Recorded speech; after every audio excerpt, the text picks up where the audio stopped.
Go ahead, take it Okay. over. So I started a book recently, and I don't know how this, like, for the past, like, I've been trading like 15 years and investing, and I don't know how this book escaped me, but it did until recently. And it's What Works on Wall Street by James O'Shaughnessy. And it was written, I believe the first edition was back in 1996. Since then, they've had four new editions to update the data and all of that. It's interesting because the data just continues to show kind of the same thing that he originally came up with in 1996, that the patterns kind of stay the same. So what he did is he took the most popular strategies on Wall Street, and when possible, he went all the way back to 1929, back tested them to see what works and what doesn't work.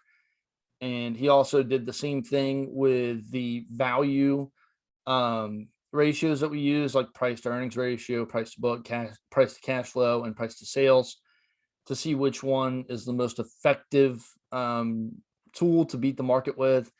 And price to sales is actually what became the most effective valuation tools, and what has worked since 1951 is what he was able to back test to.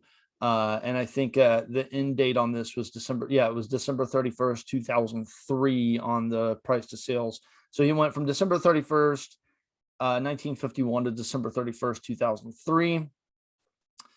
And just so in case you don't know what a price to sales ratio is, it's calculated by taking a market capitalization of a company, so the market cap, and you divide it by the company's total sales or revenue for the past 12 months. And that's what you get, price to sales. That's how that works.